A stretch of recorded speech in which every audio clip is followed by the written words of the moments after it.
One morning, Gordon was in the yard taking on a large supply of coal.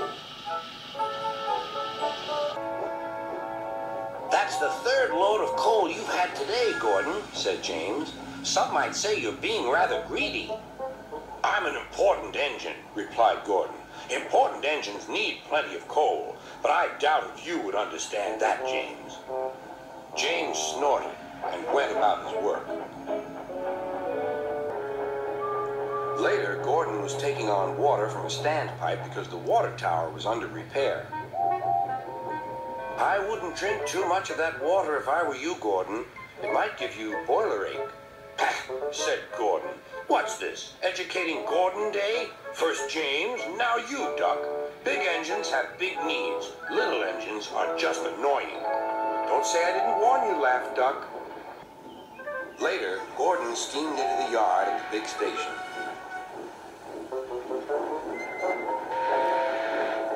"That's what I need," exclaimed Gordon.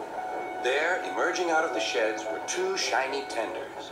"Now, if I had two tenders," said Gordon, "I wouldn't need to stop so often, and I wouldn't have to listen to silly little engines." "Those tenders belong to a visitor," replied his driver. Diesel sidled up alongside. "Everyone knows that tenders are a mark of distinction, but I'm afraid that no amount of tenders will save you in the end. We Diesels are taking over, and we don't need tenders to make us important, not even one." Gordon was most upset. He was feeling just the same next day. "I'm not happy." "I know," said Duck. "It's boiler ache." "It's not boiler ache," protested Gordon. "Of course it is," interrupted Henry. "That water's bad. Have a good washout, then you'll feel a different engine. Your boiler must be full of sludge." "Don't be vulgar," huffed Gordon. He backed down onto his train, hissing mournfully. "Cheer up, Gordon," said Sir Topham Hatt. "I can't, sir. Is it true what Diesel says, sir?" "What does he say?" "That Diesels are taking over." "Don't worry, Gordon. That will never happen on my railway." "One more thing, sir. Why did the visitor have two tenders?" "Because he lives on a railway with long distances between coaling depots." Gordon felt better.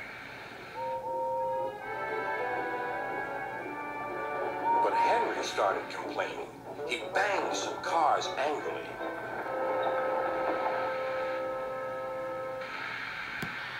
"I always work hard enough for two," he puffed.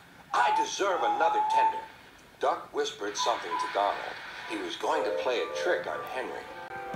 "Henry," he asked, "would you like my tenders?" "Yours? What have you got to do with tenders?" "All right," said Duck. "The deal's off. Would you like them, Donald?" "I wouldn't deprive you of the honor," replied Donald. "It is a great honor," continued Duck thoughtfully, "but I'm only a tank engine. Perhaps James might." "I'm sorry I was rude," said Henry hastily. "How many tenders have you, and when could I have them?" "I have 6, and you can have them this evening." "6 lovely tenders," chortled Henry. "What a splendid sight I'll be." Henry was excited all day. "Do you think it will be all right?" he asked for the umpteenth time. "Of course," said Duck. "They're all ready now." The other engines waited where they could each get a good view. But Henry wasn't a splendid sight at all. His 6 tenders were very old, dirty, and filled with boiler sludge. "Had a good washout, Henry," called a voice. "That's right. You'll feel a different engine now." Henry was not sure, but he thought the voice belonged to Gordon.